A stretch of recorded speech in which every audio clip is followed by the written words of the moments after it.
Hello friends, welcome to BPSC Darpan. आज हम study करेंगे ज्योग्राफी के बारे में।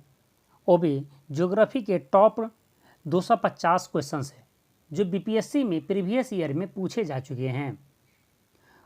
इस सिलसिला में हम पहला वीडियो जो क्वेश्चंस नंबर 1 से लेकर के 25 तक है उसका वीडियो पहले ही अपलोड कर दिए हैं। यदि आप अभी तक इसे नहीं देखें हैं तो इसे ज़रूर देख लें।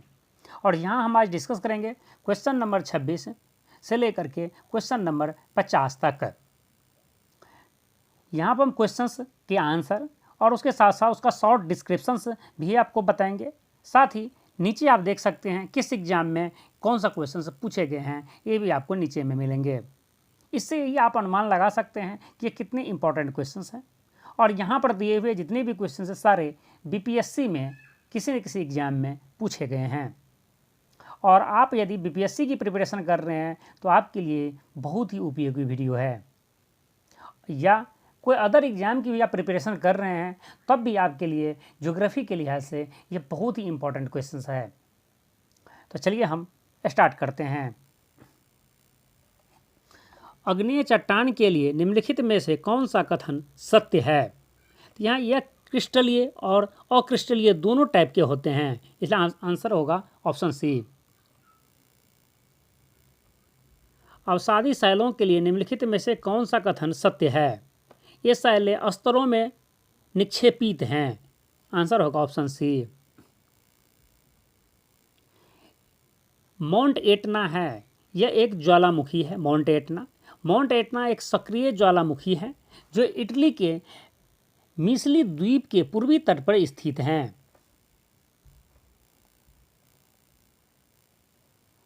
मौना ओआ उदाहरण है एक सक्रिय ज्वालामुखी का। मोना ओआ हवाई द्वीप संयुक्त राज्य अमेरिका के लगभग आधे भाग पर विस्तृत हैं। आकार की दृष्टि से पृथ्वी का सबसे बड़ा सक्रिय ज्वालामुखी है यह, जो हवाई द्वीप पर स्थित है। वर्ष 2004 के हिंद महासागरीय भूकंप और उससे परिणामी सुनामी के संबंध में निम्नलिखित में से कौन सा कथन सत्य नहीं है? ठीक है, आपको यहाँ पर देखना है कौन सा कथन सत्य नहीं है, उसके बारे में आपको देखना है।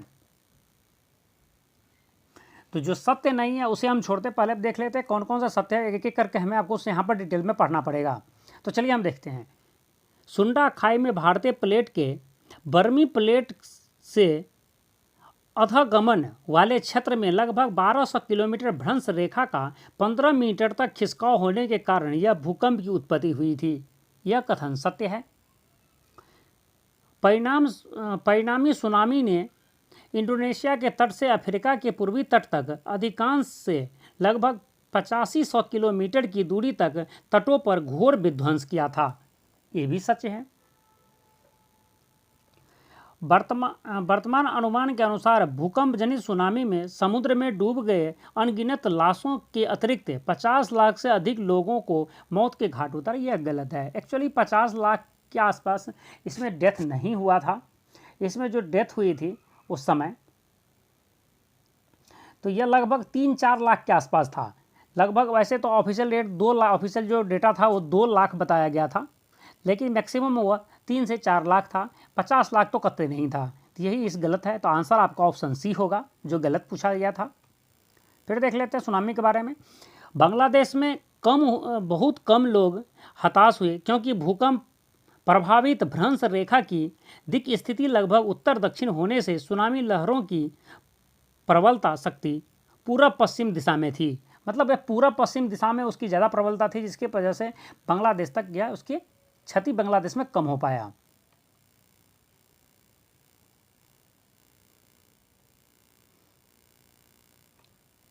विश्व का सबसे ऊंची चोटियां किस प्रकार के पर्वतों में पाई जाती हैं?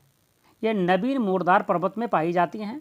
और आपको पता है कि हिमालय नवीन मोरदार पर्वत हैं, और इसी वजह से विश्व की सबसे ऊंची चोटी एवरेस्ट, माउंट एवरेस्ट इसी में है। और माउंट एवरेस्ट की ऊंचाई आपको पता ही है 8848.86 मीटर है। विश्व की सर्वाधिक लंबी पर्वत श्रृंखला है, यह आपको एंडीज का है। सबसे लंबी पर्वत श्रृंखला एंडीज के पास है। एंडीज पर्वत जो है, एंडीज दक्षिण अमेरिका की पर्वत श्रृंखला है। वह विश्व में सबसे लंबी पर्वत श्रृंखला इसी का है, जो 7200 किलोमीटर में फैला हुआ है। ठीक है। सेकेंड पर आता है रॉकी, जो उत्तरी अमेरिका में है। ठीक है, उत्तरी अमेरिका में इसकी लंबाई 4800 मीटर है। और हिमालय है जिसकी लंबाई 2500 किलोमीटर या 2525, एक्चुअल उसमें 2500 किलोमीटर है इसका लंबाई।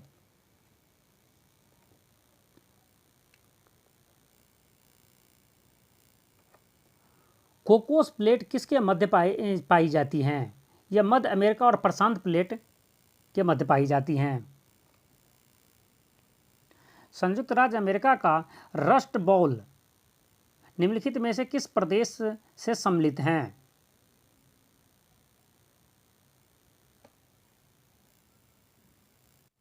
ये रस्ट बाउल में आपको यहाँ पर आंसर होगा ई, क्योंकि ग्रेट लेक्स प्रदेश और पिट्सबर्ग दोनों ही आते हैं, क्योंकि यह एक एरिया है, क्षेत्र है, जहाँ पर इन दोनों ही आंसर में दोनों ही ऑप्शन आते हैं। जैसे रस्ट बाउल या रस्ट बेल्ट संयुक्त राज्य अमेरिका के उत्तर पूर्वी क्षेत्र है। यह लौह अयस्क उत्पादन करने वाला आर्थिक क्षेत्र है।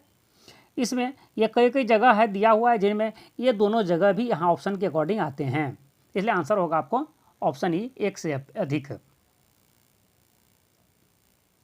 किलिमंजारो है एक, यह अग्नियेरिये है, वोल्कानो है, जिसे वोल्कानो बोलते हैं। किलिमंजारो पर्वत तंजानिया के उत्तर पूर्वी भाग में स्थित हैं। गोबी का मरुस्थल है, यह आपको पता है, गोबी का मरुस्थल चीन में है।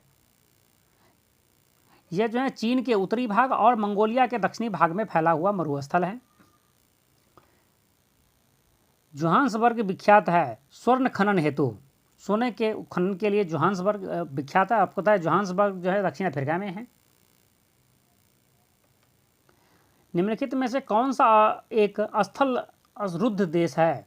मतलब उसके चारों साइड कोई भी नदी या समुद्र नहीं है, कोई बड़े से समुद्र या सागर नहीं है, नदी की बात नहीं कर रहे, समुद्र या सागर नहीं है, वो स्थल रूप से टच कर रहे हैं। मतलब ये देश है, उसके चारों साइड जो भी कंट्री है, कोई ना कोई कंट्री है, स्थल अवरुद्ध देश उसे बोलते हैं, जिसके अगल बगल में कोई भी सागर या महासागर ना हो। तो यहाँ अकॉर्डिंग आंसर होगा आपको हंगरी।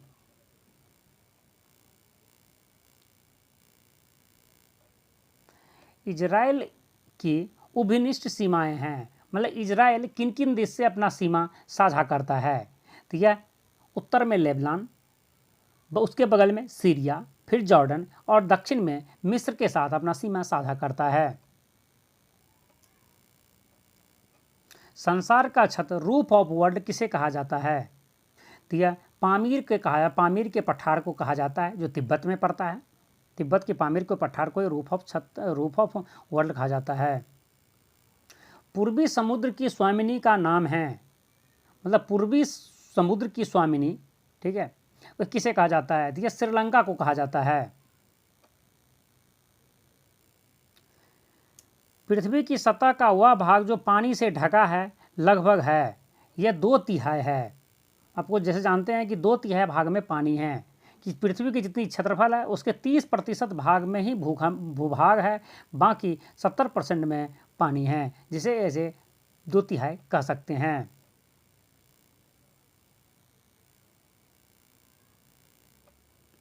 समुद्र तल पर पृथ्वी के केंद्र के सबसे निकट स्थान है, यह उत्तरी ध्रुव है।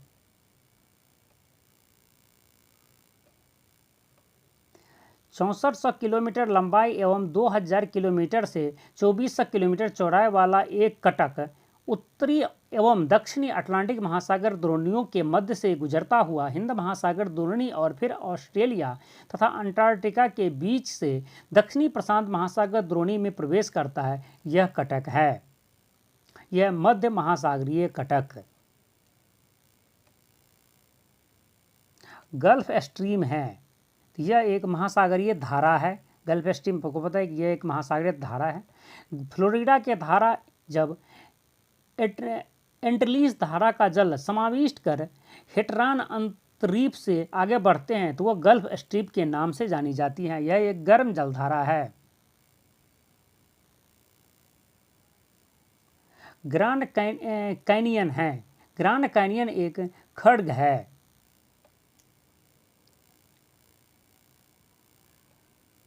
विश्व का बृहत्तम डेल्टा निर्माण है, मतलब विश्व में के जो सबसे बड़ा डेल्टा कहाँ बनाया जाता है, गंगा ब्रह्मपुत्र का डेल्टा है, आपको पता है, यह बांग्लादेश के नीचे में है, बंगाल की खाड़ी में पड़ता है यह डेल्टा।